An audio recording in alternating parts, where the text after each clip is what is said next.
আমরা কথা বলছি কর আইনজীবী নিবন্ধন পরীক্ষা 2024 বা আইটিপি এক্সাম 2024-এর বিজ্ঞপ্তি প্রচার হওয়ার পরে যেহেতু আমি দীর্ঘদিন ধরে ইনকাম ট্যাক্স ভেটের কোচিং করাই, অনেকেই আমার কাছ থেকে তথ্য নিতে চাচ্ছেন, অনেকেই আমার সাথে যোগাযোগ করছেন যে কীভাবে পড়লে ভালো করা যাবে। তাদের জন্য মূলত এই কর আইনজীবী নিবন্ধন পরীক্ষা সম্পর্কে কিছু কথা প্রথম ভিডিওতে বলা।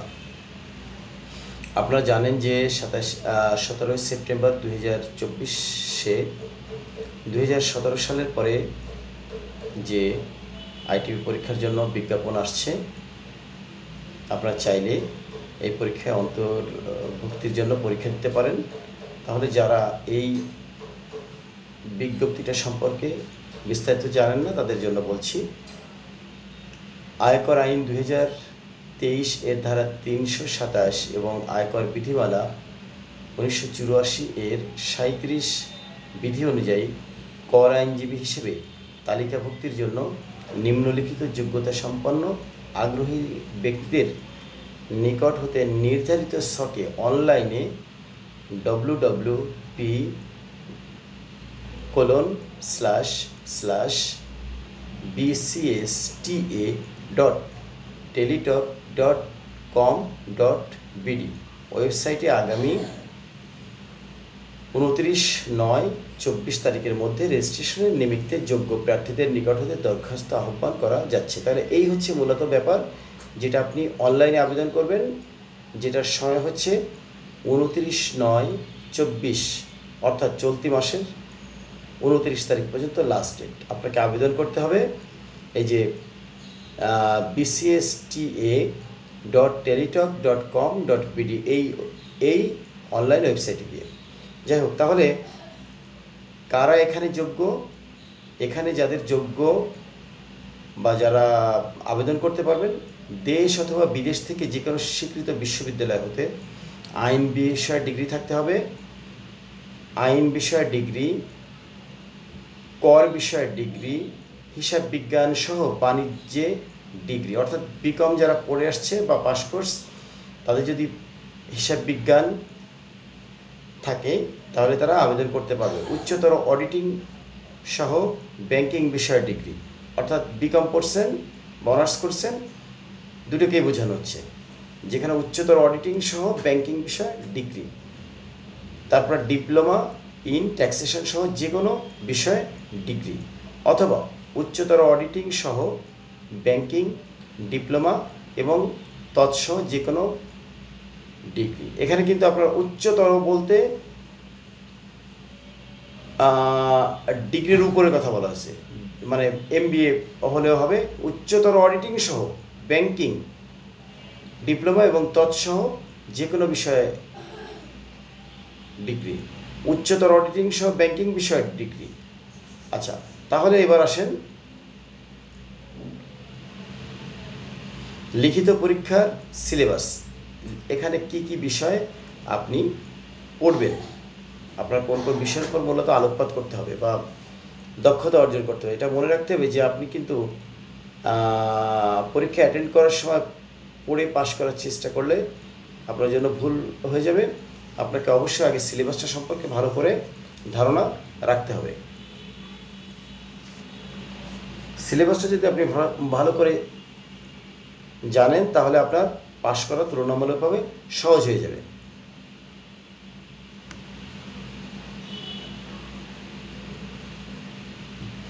সিলেবাসে কি আছে?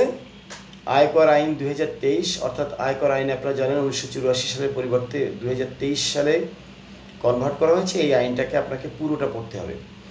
উৎসকর বিধিমালা 2024, উৎসকর বিধিমালা 2024 আপনাকে পড়তে হবে।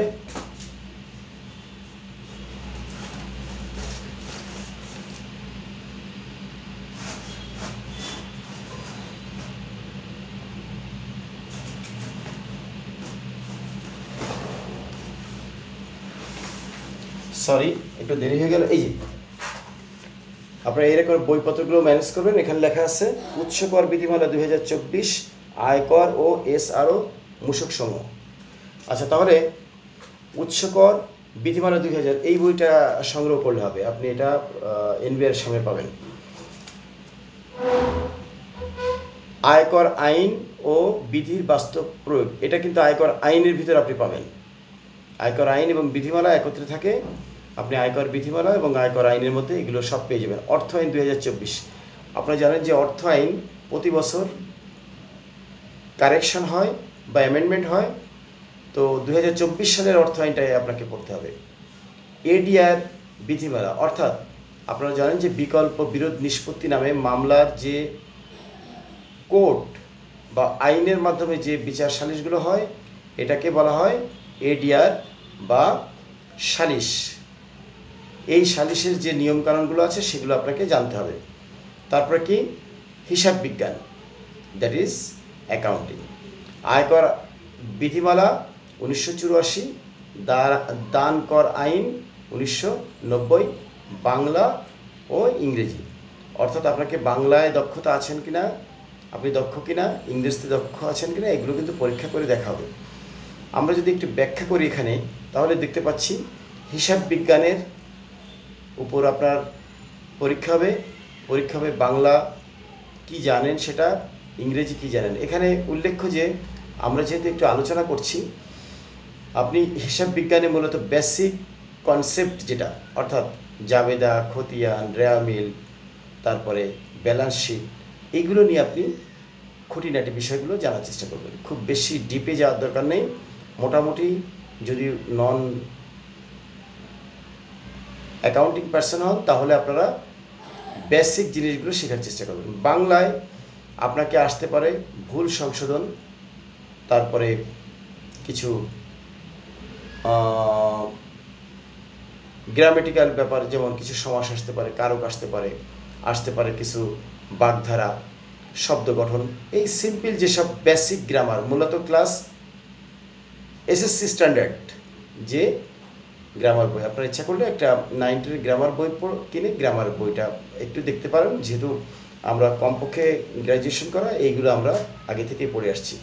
ইংরেজির ব্যাপারটাও তাই, ইংরেজিতে মূলত গ্রামার বেসড প্রশ্ন হবে, সেক্ষেত্রে আপনারা পারেন পার্ট অফ স্পিচ, তারপরে প্রিপোজিশন, তারপরে ভোকাবুলারি, অ্যান্টোনিম, সাইনোনিম, এই দিকে গুরুত্ব দিতে পারেন।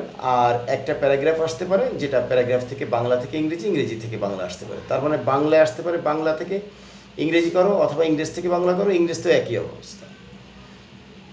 এই হলো বাংলা এবং ইংরেজি এবং অ্যাকাউন্টিং সম্পর্কে। আর হিসাব বিজ্ঞানে আরেকটা বিষয় আপনাদের মনে রাখতে হবে, তা হচ্ছে হিসাব বিজ্ঞানে অবশ্যই আপনাদেরকে একটা হিসাব বিজ্ঞানের অঙ্ক, দ্যাট ইজ একটা ব্যালেন্স শিট করার মতো যোগ্যতা থাকতে হবে।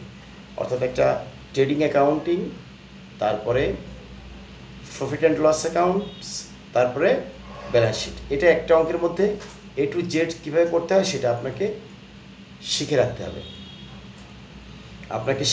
জাবেদা কীভাবে করতে হয় ট্রানজ্যাকশন থেকে, এবং রেয়ামিল কীভাবে মিলাতে হয়, তাহলে আপনার জন্য পরীক্ষাটা তুলনামূলকভাবে সহজ হয়ে যাবে। এখন লিখিত পরীক্ষার সময় ও পাস নম্বর। লিখিত পরীক্ষার সময় 3 ঘন্টা, পূর্ণমান 100, পাস 90। মৌখিক পরীক্ষার পূর্ণমান 50, পাস নম্বর 25। লিখিত পরীক্ষার তারিখ পরবর্তীতে টেলিটকের মাধ্যমে জানিয়ে দেওয়া হবে। তার মানে পরবর্তীতে আপনাদেরকে পরীক্ষার নোটিশ জানিয়ে দেওয়া হবে বিজ্ঞপ্তির মাধ্যমে। মৌখিক পরীক্ষার সময় নিম্নলিখিত কাগজপত্র প্রদর্শন ও সত্যায়িত কপি দাখিল করতে হবে। অর্থাৎ আপনি যখন মৌখিক পরীক্ষা দেবেন তখনই কিন্তু আপনাকে মূলত কাগজপত্রগুলো দেখতে চাইবে। কি দেখতে চাইবে এটা আপনারা পড়ে নেবেন, আমরা ভিডিওটা লম্বা করতে চাচ্ছি না। তাহলে কারা মূলত এখানে পরীক্ষা দিতে পারবেন, কারা দিতে পারবেন এটা পরবর্তীতে লেখা হয়েছে। সরকারি, আধা সরকারি, স্বায়ত্তশাসিত প্রতিষ্ঠানে কর্মরতদের যথাযথ কর্তৃপক্ষের মাধ্যমে আবেদন করতে হবে। এই যে সরকারি হলে তারা পারবে পরীক্ষা দিতে, কিন্তু কি করতে হবে, তাদের কর্তৃপক্ষের মাধ্যমে আবেদন করতে হবে। সনদ প্রাপ্তির জন্য বিবেচিত হলে সনদ গ্রহণের পূর্বেই উল্লেখিত চাকরি হতে ইস্তফা দিয়ে ছাড়পত্র জাতীয় রাজস্ব বোর্ডে দাখিল করে। অনেকে সরকারি চাকরি করে এটা করার চেষ্টা করেন, এটা কিন্তু করা যাবে না। লিখিত ও মৌখিক পরীক্ষার ফলাফল যথাসময় জাতীয় রাজস্ব বোর্ড অথবা বোর্ডে, যেটাই বলেন, বিসিএস কর একাডেমির ওয়েবসাইটে পাওয়া যাবে। এছাড়া উক্ত ফলাফল জাতীয় রাজস্ব বোর্ড ও বিসিএস কর একাডেমির নোটিশ বোর্ডে দেওয়া হবে। লিখিত পরীক্ষায় কৃতকার্য প্রার্থীদের মৌখিক পরীক্ষায় অংশগ্রহণ করতে হবে। লিখিত পরীক্ষার জন্য ইস্যুকৃত প্রবেশপত্র মৌখিক পরীক্ষার জন্য প্রযোজ্য হবে। অর্থাৎ আপনি যে লিখিত পরীক্ষা দিয়ে এলেন, এসে এই প্রশ্ন আপনাকে যে অ্যাডমিট কার্ডটা দেওয়া হবে, এই অ্যাডমিট কার্ডটা আপনি যত্ন করে রাখবেন। আপনার এটা দিয়েই কিন্তু আবার আপনি মৌখিক পরীক্ষার অ্যাডমিট কার্ড হিসেবে বিবেচনা আনবেন। অনেকে এটা না বুঝে যত্ন করে রাখে না, পরে আর খুঁজে পায় না, পরীক্ষা দিতে পারে না। লিখিত মৌখিক পরীক্ষায় উত্তীর্ণ প্রার্থীগণকে বিধিবদ্ধ প্রশিক্ষণ কোর্স সম্পন্ন করার পর নিবন্ধন সনদ দেওয়া হবে। এটা খুব বেশি একটা ইম্পর্টেন্ট না, আপনি পাশ করে গেলেই ওর একটা ট্রেনিং দিতে পারে, নাও দিতে পারে। অসম্পূর্ণ ও ভুল তথ্য সম্বলিত আবেদন স্বয়ংক্রিয়ভাবে বাতিল হবে। অর্থাৎ এইটা কিন্তু ইম্পর্টেন্ট। আপনি যদি ঠিকমতো আবেদনটা না করতে পারেন, তাহলে কিন্তু আপনার এই আবেদনটা ওরা গ্রহণ করবে না। কোনো কারণ ব্যতিরেকে যে কোনো আবেদনপত্র বাতিল করে দেবে। পরীক্ষায় অংশগ্রহণের জন্য প্রার্থীদেরকে কোনো টিএডিএ দেওয়া হবে না। এবার আপনি কিভাবে আবেদন করবেন সেটা একটা ডিটেলস দেওয়া আছে। আমি যেহেতু একটা রেকর্ডেড ভিডিও আপনাদেরকে দিচ্ছি, আপনাদেরকে এটা উল্লেখ করছি যাতে আপনারা ভিডিওটা শেয়ার দিয়ে রেখে দিলে পরবর্তীতে প্রয়োজনে টেনে দেখতে পারবেন, তাই বলা। HTTP এটা বলে কি বিসর্গ // আর কি bcsta.teletalk.com.bd। কিছুক্ষণ আগে আমরা যে ওয়েবসাইটের কথা বললাম সেই ওয়েবসাইটে প্রবেশ করবেন। প্রবেশ করে অনলাইনে আবেদন পূরণ ও পরীক্ষা ফি জমাদান শুরুর তারিখ ও সময় 19/9/24 পূর্বাহ্ন সকাল 9টা। তাহলে এটা কি দেখলাম, অনলাইনে আবেদনপত্র পূরণ ও পরীক্ষার ফি জমাদান শুরু। আচ্ছা, শুরু হচ্ছে 19/9 থেকে আর শেষ হবে 29/9 অপরাহ্ন 4:59। তার মানে 5টা বাজার 1 মিনিট আগে শেষ হয়ে যাবে। আর 19 তারিখ এটা শুরু হবে পূর্বাহ্ন 9 AM, অর্থাৎ 9টা থেকে শুরু হবে। এবার আসেন, আমরা দেখতে পাচ্ছি যে এখানে উক্ত সময়সীমার মধ্যে ইউজার আইডি প্রাপ্ত প্রার্থীগণ অনলাইনে আবেদন সাবমিট করার সময় পরবর্তীতে 72 ঘন্টার মধ্যে SMS এ পরীক্ষার ফি জমা দিতে পারবেন।